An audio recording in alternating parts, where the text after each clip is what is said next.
Hello, beautiful people. This is Freedom Fighter. Welcome to this special extended broadcast of USA fans. History is rarely recognized in the moment it happens. Most people look back years later and pinpoint the day everything changed. But today, right now, we are staring directly at one of those pivotal moments in economic history. We are not here today to discuss rumors or recycle old news. We are here to lay out the definitive proof of a seismic shift that many said would never happen.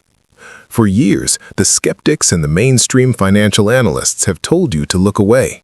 They told you Iraq was too unstable, too corrupt, and too dependent on foreign powers to ever stand on its own. They were wrong. While the world was distracted by noise, the architects of Iraq's financial future have been methodically executing a plan that is now reaching its undeniable climax. The information that has been shared with us today is the smoking gun we have been waiting for. It is the final piece of the puzzle that connects local Iraqi policy with the massive overarching changes in the global currency reset. The headline is simple, but the implications are earth-shattering. Iraq is officially, strategically, and irreversibly ditching the US dollar. This is not a drill. This is not a test phase. This is the active dismantling of the dollar's dominance within the Iraqi economy. And if you understand anything about international finance, you know that a country cannot revalue its own currency while it is held hostage by another's. The death of the dollar's reign in Iraq is the birth of the dinar's true value. To understand the magnitude of what is happening right now, we have to understand the trap Iraq has been in. For 2 decades, the US dollar was not just a foreign currency in Iraq, it was the de facto national currency for anything that mattered. Real estate, cars, large business contracts, they all ran on dollars. The Iraqi people trusted the greenback beneath their mattresses more than the dinar in their banks.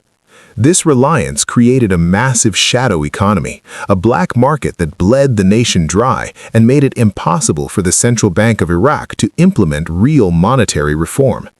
The International Monetary Fund made it clear time and time again, you cannot have a sovereign, high-value currency while your streets are flooded with a foreign one. That era ends now. The data we have received today shows a deliberate acceleration in policy by the Central Bank of Iraq. Look closely at their recent remittance auctions. They have set terms extending all the way into February of 2026. On the surface, this looks like standard banking procedure. But beneath the surface, it is a sophisticated monetary weapon designed to strangle the illicit dollar market. The CBI is no longer just selling dollars to whoever asks. They are using these auctions to aggressively soak up Iraqi dinar liquidity from the market. When the central bank takes dinars out of circulation, the supply shrinks. When supply shrinks and demand remains, value must go up. This is Economics 101 being applied with military precision. But simultaneously, they are choking off the supply of dollars to the street. They are forcing the entire nation, from the largest corporations down to the average market vendor, to abandon the dollar and embrace the dinar for internal commerce. This is a painful transition. It has caused temporary instability, but it is a necessary surgery to remove the cancer of dollar dependence. By forcing the country to use its own money, they are building the intrinsic demand necessary to support a revaluation. They are proving to the world that the dinar can stand on its own 2 feet without the crutch of the US dollar. However, this story is much bigger than just Iraq. If this were only about Baghdad changing its local rules, it would be interesting, but not revolutionary. What makes this moment profound is the synchronization between what is happening inside Iraq and what is happening in the global financial architecture. We have often talked about the global currency reset, the move toward asset-backed systems. Many people treat this as a distant theory, but we now have concrete evidence that the infrastructure for this new system is being finalized right now in conjunction with Iraq's moves. Consider the recent actions of the U.S. Commodities Futures Trading Commission, the CFTC. This is one of the most powerful financial regulators on the planet. They have just updated their guidelines regarding digital assets used as collateral, specifically redefining and providing clarity on payment stablecoins. Why does the CFTC suddenly care so much about stablecoins? Why are they clearing the path for national banks to issue and utilize these digital instruments? Because the new global banking system will not run on pallets of paper cash flying around the world.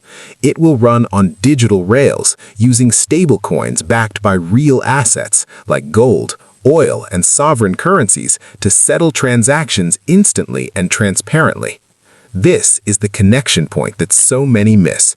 Iraq is aggressively pushing for a digital dinar and modernizing its electronic payment systems. At the exact same time, the global financial authorities are finalizing the rules for how these digital national currencies will interact on the world stage. This is not a coincidence. It is coordination. The U.S. Treasury, the IMF, and the World Trade Organization are not standing in Iraq's way. They are paving the road for them. They are ensuring that when Iraq is ready to flip the switch, the global system is ready to receive a revalued, internationally tradable, and digitally integrated Iraqi dinar.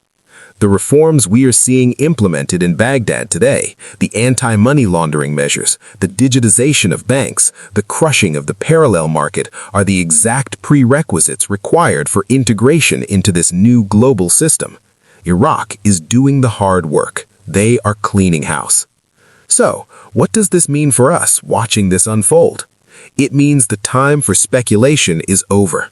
The time for looking at the surface-level noise is past. We are now in the phase of execution.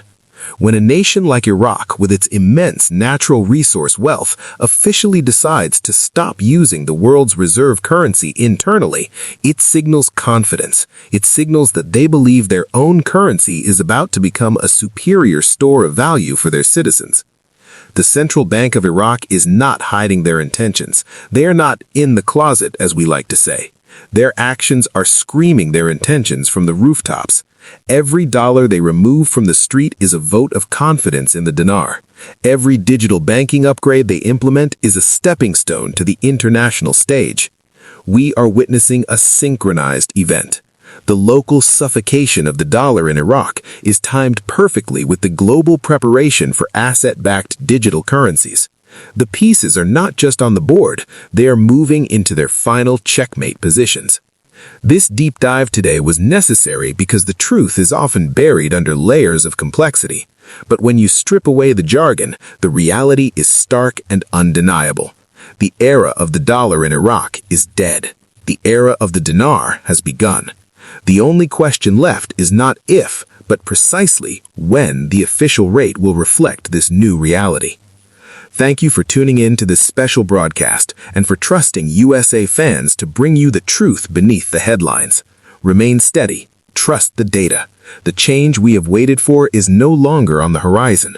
It is at our doorstep. This is Freedom Fighter, signing off.